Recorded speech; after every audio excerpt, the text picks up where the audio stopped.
ഇന്ന് നിങ്ങളെ കാണാം എന്ന് വെച്ചത്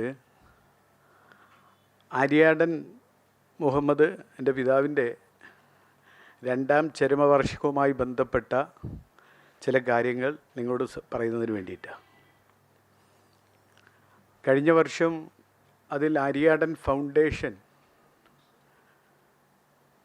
ഒരു അവാർഡ് ഏർപ്പെടുത്തിയിട്ടുണ്ട്. കഴിഞ്ഞ വർഷം അത് വി.ഡി. സതീശനായിരുന്നു, പ്രതിപക്ഷ നേതാവിനായിരുന്നു നൽകിയിരുന്നത്.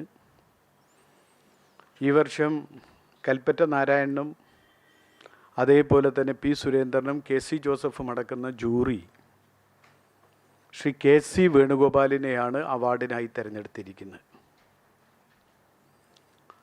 ഈ സെപ്റ്റംബർ 25-ന് അദ്ദേഹം മരിച്ച ദിവസം, അദ്ദേഹത്തിൻ്റെ വിയോഗ ദിനത്തിൽ നടക്കുന്ന ചടങ്ങിൽ വെച്ച് കർണാടക മുഖ്യമന്ത്രി സിദ്ധരാമയ്യയാണ് ഈ അവാർഡ് കെ.സി. വേണുഗോപാലിന് സമ്മാനിക്കുന്നത്. മാത്രമല്ല, അന്ന് നിലമ്പൂരിൽ വെച്ച് നടക്കുന്ന ചടങ്ങിൽ കെ.സി. വേണുഗോപാൽ മുതൽ പ്രതിപക്ഷ നേതാവ്, അതുപോലെ തന്നെ Shri KPCC. President K. Sudhakaran MP, അതുപോലെ തന്നെ രമേശ് ചെന്നിത്തല, അതുപോലെ M.M. ഹസൻ, MP-മാരായ ശ്രീ M.K. രാഘവൻ, ശ്രീ ബെന്നി ബഹനാൻ, ശ്രീ ഹംദുള്ള സയ്യിദ്, അതുപോലെ തന്നെ ഷാഫി പറമ്പിൽ, അബ്ദുൽ സമദ് സമദാനി, M.A. ബേബി അടക്കമുള്ള, ഹാരിസ് MLA, A.P. അനിൽകുമാർ അടക്കമുള്ള നേതാക്കന്മാർ സംബന്ധിക്കുന്ന ഒരു വലിയ ചടങ്ങ് കൂടി നടക്കുകയാണ്. ആ ചടങ്ങിൽ വെച്ച് ആര്യാടൻ മുഹമ്മദിൻ്റെ ഒരു രാഷ്ട്രീയ ജീവിതത്തിൻ്റെ ഒരു നേർചിത്രം വരച്ച് കാട്ടുന്ന ഒരു ഡോക്യുമെൻ്ററി രൂപപ്പെടുത്തിയിട്ടുണ്ട്. അതിൻ്റെ പ്രകാശനം അവിടെ വെച്ച് നടക്കുന്നു. മാത്രമല്ല, അദ്ദേഹത്തിൻ്റെ നിയമസഭാ പ്രസംഗങ്ങളുടെ സമാഹാരം, അദ്ദേഹത്തെക്കുറിച്ച് മറ്റുള്ളവരെ എഴുതിയ ഒരു സ്മരണിക ഓർമ്മയിൽ ആര്യാടൻ എന്ന് പറയുന്ന പുസ്തകം, അതുപോലെ തന്നെ ഞാൻ പിതാവിനെക്കുറിച്ച് എഴുതിയ ഞങ്ങളുടെ കുഞ്ഞാക്ക നിങ്ങളുടെ ആര്യാടൻ എന്ന് പറയുന്ന ഒരു ലഘുപുസ്തകം എന്നിവയുടെ പ്രകാശന കർമ്മം അവിടെ ചടങ്ങിൽ വെച്ച് നടക്കുന്നതായിരിക്കും. മാത്രമല്ല, അദ്ദേഹത്തിൻ്റെ രാഷ്ട്രീയ ജീവിതം തുടങ്ങുന്ന ഈ കോഴിക്കോട് നിന്ന്, കോഴിക്കോട് DCC സെക്രട്ടറി ആയിട്ട് തുടങ്ങിയ ഈ രാഷ്ട്രീയ ജീവിതത്തിൻ്റെ അതിൻ്റെ കൃത്യമായ ഒരു രാഷ്ട്രീയ യാത്രയുടെ ഒരു നേർചിത്രം കാണുന്ന രൂപത്തിലുള്ള ഒരു ഫോട്ടോ പ്രദർശനം, ഒരു എക്സിബിഷൻ ഇതുമായി ബന്ധപ്പെട്ട് നടക്കുന്നതായിരിക്കും. മാത്രമല്ല, കെ.സി. വേണുഗോപാലിന് ഈ അവാർഡ് നൽകുന്നത് നിങ്ങൾക്കറിയാം. ഇന്ന് ഇന്ത്യ രാജ്യത്തിൻ്റെ മതനിരപേക്ഷത നിലനിർത്തുന്നതിന് വേണ്ടി ഇന്ത്യ രാജ്യം ആകെ ഓടി നടന്ന് ഒരു മതനിരപേക്ഷ സഖ്യത്തെ ഏകോപിപ്പിച്ചുകൊണ്ട് മുന്നോട്ട് കൊണ്ടുപോയ അദ്ദേഹത്തിൻ്റെ കൃത്യമായ രാഷ്ട്രീയ സേവനം, മാത്രമല്ല 4 പതിറ്റാണ്ടിലേറെക്കാലമായി നിയമനിർമ്മാണ സഭയ്ക്ക് അകത്തും പുറത്തും അദ്ദേഹം നടത്തിയ പ്രവർത്തനങ്ങളൊക്കെ വിലയിരുത്തിക്കൊണ്ടാണ് ഈ അവാർഡ് അദ്ദേഹത്തിന് കൊടുക്കുന്നത്. ആര്യാടൻ മുഹമ്മദിനെ കുറിച്ച് നിങ്ങൾക്കറിയാം. മതനിരപേക്ഷ രാഷ്ട്രീയത്തിന് വേണ്ടി വിട്ടുവീഴ്ചയില്ലാതെ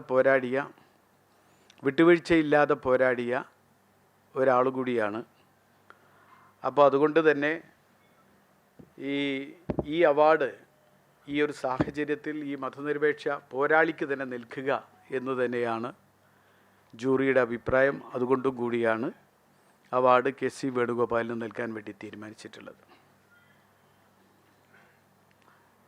ഈ സെപ്റ്റംബർ 25-ന് വൈകുന്നേരം 4 മണിക്ക് നിലമ്പൂരിൽ വെച്ച് നടക്കുന്ന ഈ വലിയ ചടങ്ങിൽ എല്ലാവരെയും, മാത്രമല്ല അവിടെ ഒരു ദേശീയ സെമിനാർ നടക്കുന്നു, മതനിരപേക്ഷ ഇന്ത്യയുടെ വർത്തമാനം എന്ന് പറയുന്ന. അതിനുശേഷമാണ് അവാർഡ് ദാനവും ബാക്കി കാര്യങ്ങളൊക്കെ നടക്കുന്നത്. അതിൽ നിങ്ങളുടെയൊക്കെ പിന്തുണയും നിങ്ങളുടെയൊക്കെ സാന്നിധ്യവും ഉണ്ടാവണമെന്ന് കൂടി പറയാൻ വേണ്ടിയിട്ടാണ്. ഞാൻ ആര്യാടൻ ഫൗണ്ടേഷൻ്റെ വർക്കിംഗ് ചെയർമാനാണ്. കെ സി അബുക്ക ആര്യാടൻ ഫൗണ്ടേഷൻ്റെ ഉപദേശക സമിതി അംഗമാണ്. ഞങ്ങൾ രണ്ടുപേരുമാണ് ഈ പത്രസമ്മേളനത്തിൽ പങ്കെടുക്കുന്നത്. ഇനി എന്തെങ്കിലും ഇതുമായി ബന്ധപ്പെട്ട് എന്തെങ്കിലും ചോദിക്കാനുണ്ടെങ്കിൽ ചോദിക്കാം. ഈ അവാർഡ് പുരസ്കാരമെന്ന് പറയുന്നത് പിന്നെ ശില്പവും പ്രത്യേകം രൂപകൽപ്പന ചെയ്ത ശില്പവും പ്രശസ്തി പത്രവും 1,00,000 രൂപയുമാണ്. പ്രത്യേകം രൂപകൽപ്പന ചെയ്ത ശില്പവും പ്രശസ്തി പത്രവും അതുപോലെ തന്നെ 1,00,000 രൂപയുമാണ് ഈ പുരസ്കാരം ഉള്ളത്. ബാക്കി കാര്യങ്ങളൊക്കെ ഇവിടെ പ്രതിപാദിച്ച് കഴിഞ്ഞു എന്നാണ് ഞാൻ വിചാരിക്കുന്നത്, ഇതുമായി ബന്ധപ്പെട്ട കാര്യങ്ങളൊക്കെ. അപ്പോൾ ഇത് നിങ്ങളൊരു കാരണം ഒന്ന് നിങ്ങൾക്കറിയാം, ഇന്നത്തെ വർത്തമാനകാല സാഹചര്യത്തിൽ ഈ മതനിരപേക്ഷ പോരാട്ടത്തിന് ശക്തി പകരേണ്ട ഈ കാലഘട്ടത്തിൽ ആര്യാടനെക്കുറിച്ചുള്ള അനുസ്മരണവും അവാർഡ് ദാനവും എല്ലാം അതിന് ശക്തി പകരുന്ന, ഊർജം പകരുന്ന ഒരു പരിപാടിയായി മാറണം എന്ന് കമ്മിറ്റി തീരുമാനിച്ചു. അതനുസരിച്ച് നമ്മളൊരു 10,000-15,000 ആളുകൾ പങ്കെടുക്കുന്നൊരു വലിയ ചടങ്ങ് തന്നെയാണ് നമ്മൾ ഇതിനു വേണ്ടി സംഘടിപ്പിക്കാൻ ഉദ്ദേശിക്കുന്നത്.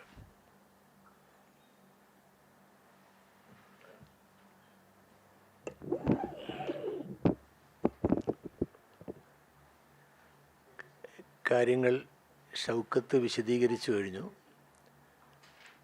ആര്യാടൻ മുഹമ്മദിനെ കുറിച്ച് ഞാൻ പ്രത്യേകമൊന്നും പറയേണ്ട ആവശ്യമില്ല. കേരളത്തിലെ കോൺഗ്രസ് പാർട്ടിയിൽ ചാണക്യ സൂത്രമറിയാവുന്ന അതിപ്രഗത്ഭനായ കോൺഗ്രസ് നേതാവായിരുന്നു ശ്രീ ആര്യാടൻ. മതേതരത്വത്തെ മരിക്കുന്നതുവരെ മാറോട് ചേർത്ത് പിടിച്ച് ഇന്ത്യൻ നാഷണൽ കോൺഗ്രസ്സിന് അദ്ദേഹം അതിശക്തമായ നേതൃത്വം നൽകി. DCC സെക്രട്ടറി ആയിട്ടാണ് ആദ്യമായി അദ്ദേഹം പ്രവർത്തന രംഗത്ത് വരുന്നത്. അന്ന് DCC എന്ന് പറഞ്ഞാൽ അന്നത്തെ ജില്ലാ കോൺഗ്രസ് കമ്മിറ്റി മലപ്പുറം, വയനാട് കൂടി ഉൾപ്പെട്ടതായിരുന്നു കോഴിക്കോട് ജില്ലാ കോൺഗ്രസ് കമ്മിറ്റി. K. ഗോപാലട്ടൻ്റെ സെക്രട്ടറി ആയിരുന്നു അദ്ദേഹം. ആദർശത്തിൻ്റെ പാതയിലൂടെയാണ് രാഷ്ട്രീയത്തിൽ ആര്യാടൻ സഞ്ചരിച്ചത്. ആര്യാടൻ്റെ രാഷ്ട്രീയ ഗുരു എന്ന് പറഞ്ഞാൽ കേരളം കണ്ട ഏറ്റവും പ്രഗത്ഭനായ KPCC പ്രസിഡന്റ് CK ഗോവിന്ദനാരായിരുന്നു. പിന്നെ സ്വപരിശ്രമത്തിലൂടെ, കഠിനാധ്വാനത്തിലൂടെ സ്വന്തം വഴി വെട്ടിത്തെളിയിച്ചുകൊണ്ടാണ് ആര്യാടൻ പാർട്ടിയിലെ ഉന്നത നേതൃശ്രേണിയിലെത്തിയിട്ടുള്ളത്. അദ്ദേഹം മികച്ച ട്രേഡ് യൂണിയൻ നേതാവായിരുന്നു. പയറ്റിത്തെളിഞ്ഞ രാഷ്ട്രീയക്കാരനായ അദ്ദേഹം മാറി. പ്രഗത്ഭനായ കോൺഗ്രസ്സിലെ അല്ല, കേരള നിയമസഭയിലെ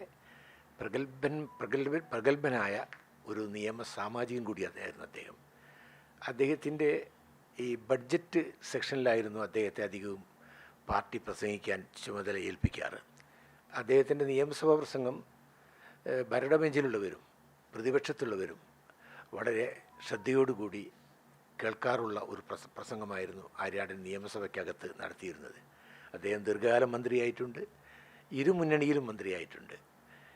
E.K. നായനാരുടെ മന്ത്രിസഭയിൽ അദ്ദേഹം മന്ത്രിയായിട്ടുണ്ട്, ലീഡർ K. കരുണാകരൻ്റെ മന്ത്രിസഭയിൽ മന്ത്രിയായിട്ടുണ്ട്, A.K. ആനൻ്റെ മന്ത്രിസഭയിൽ മന്ത്രിയായിട്ടുണ്ട്, ഉമ്മൻചാണ്ടിയുടെ മന്ത്രിസഭയിൽ മന്ത്രിയായിട്ടുണ്ട്. അങ്ങനെ അതിപ്രഗത്ഭരായ നേതാക്കന്മാരോടൊത്ത് വിവിധ മന്ത്രിസഭകളിൽ ദീർഘകാലം അദ്ദേഹം മന്ത്രിയായിട്ടുണ്ട്. കോൺഗ്രസ്സുകാർക്ക് അദ്ദേഹം ഒരു ആൽവൃക്ഷം പോലെ അദ്ദേഹത്തെ തേടിയെത്തുന്നവർക്ക് തണലും ആശ്വാസവും നൽകുവാൻ അദ്ദേഹത്തിന് സാധിച്ചു. അദ്ദേഹത്തിൻ്റെ പേരിൽ ഏർപ്പെടുത്തിയിട്ടുള്ള അവാർഡ് കഴിഞ്ഞ തവണ VD സതീശന് കൊടുത്തു. ഇത്തവണ KC വേണുഗോപാലിനാണ് അവാർഡ് നൽകാൻ അതിൻ്റെ സമിതി തീരുമാനിച്ചിട്ടുള്ളത്. KC വേണുഗോപാൽ ഫാസിസത്തിനെതിരായുള്ള പോരാട്ടത്തിൽ രാഹുൽ ഗാന്ധിയോടൊപ്പം വളരെ വലങ്കൈയായി പ്രവർത്തിക്കുന്നയാളാണ്. കോൺഗ്രസ് നേതൃത്വത്തിലുള്ള നേതാക്കന്മാരുടെ മാത്രം വിശ്വാസമല്ല, പ്രവർത്തകരുടെയും വിശ്വാസം ആർജിക്കാൻ അദ്ദേഹത്തിന് സാധിച്ചു. K. കരുണാകരനും ആൻ്റണിക്ക് ശേഷം കേരളത്തിൽ ദേശീയ നേതൃത്വത്തിൽ വളരെയേറെ ശ്രദ്ധിക്കപ്പെടുന്ന ഒരു നേതാവായി KC ഇന്ന് മാറിയിരിക്കുന്നു എന്ന് എല്ലാവർക്കും അറിയാം. അപ്പോൾ അദ്ദേഹത്തിനാണ് മികച്ച പൊതുപ്രവർത്തകൻ എന്നുള്ള അവാർഡ് നൽകുവാൻ തീരുമാനിച്ചിട്ടുള്ളത്. ഈ അവാർഡ് നൽകുന്നതാവട്ടെ കർണാടകയിലെ കോൺഗ്രസിൻ്റെ മുഖ്യമന്ത്രി, സാധാരണക്കാരായ ജനങ്ങളുടെ നേതാവ് കൂടിയായിട്ടുള്ള സിദ്ധാരാമയ്യാണ് അവാർഡ് കൊടുക്കുന്നത്. കേരളത്തിലെ കോൺഗ്രസിൻ്റെ MP-മാർ, ഘടകകക്ഷിയുടെ എല്ലാ നേതാക്കന്മാരും ഈ ചടങ്ങിൽ പങ്കെടുക്കുന്നുണ്ട്. ഒരു വലിയ നിലമ്പൂരിൽ ആര്യാടൻ്റെ കർമ്മമണ്ഡലമായിരുന്ന നിലമ്പൂരിൽ വെച്ചാണ് ഈ പരിപാടി കുഞ്ഞാക്കി എന്ന് സ്നേഹപൂർവ്വം അദ്ദേഹത്തെ നിലമ്പൂർക്കാരോ കുഞ്ഞാക്കിയുടെ 2ാം ചരമവാർഷികത്തോടനുബന്ധിച്ചുള്ള യോഗവും പരിപാടിയൊക്കെ നടക്കുന്നത്. എല്ലാവിധത്തിലുള്ള പിന്തുണയും ഉണ്ടാകണം. ആര്യാടനെ ആരെങ്കിലും ഒരു പ്രത്യേകമായി കൈപിടിച്ചുയർത്തി ആര്യാടനെ കൊണ്ടുവന്നതല്ല. അദ്ദേഹം തന്നെ പറയാറുണ്ട്, നീണ്ട കാലത്തെ താഴെത്തട്ടിൽ തുടങ്ങി ദീർഘകാലത്തെ പ്രവർത്തനത്തിൻ്റെ ഫലമായി അതിനിടയിൽ അദ്ദേഹം ജയിൽവാസം അനുഭവിച്ചിട്ടുണ്ട്, ഒരുപാട് കഷ്ടപ്പാടുകൾ അനുഭവിച്ചിട്ടുണ്ട്. മരിക്കുന്നതിനെ തളരാതെ സ്വന്തം പാർട്ടിക്ക് വേണ്ടി പ്രത്യയശാസ്ത്രം മുറുകെ പിടിച്ചുകൊണ്ട് ആരുടെ മുമ്പിലും തലകുനിക്കാതെ തൻ്റേതായ ഒരു സാന്നിധ്യം കേരളത്തിൽ ഉണ്ടാക്കിയെടുക്കുവാൻ കേരളത്തിലെ കോൺഗ്രസ് നേതാക്കന്മാരിൽ എല്ലാം തന്നെ തികച്ചും ഒരു വ്യത്യസ്തനായ ഒരു നേതാവായിരുന്നു അദ്ദേഹം. നമ്മൾ ആലങ്കാരികമായി പറയാറുണ്ട്, ആര്യാടന് പകരക്കാരനായി അങ്ങനെ അല്ലായിരുന്നു. ആര്യാടന് പകരക്കാരനായി ആര്യാടൻ മാത്രമേ ഉണ്ടായിരുന്നുള്ളൂ. ആ നേതാവിൻ്റെ ഈ പരിപാടിക്ക് എല്ലാവിധ വിധത്തിലുള്ള പിന്തുണയും മാധ്യമ സുഹൃത്തുക്കളുടെ ഭാഗത്തുനിന്നുണ്ടാകണം എന്ന് ഞങ്ങൾ അഭ്യർത്ഥിക്കുന്നു.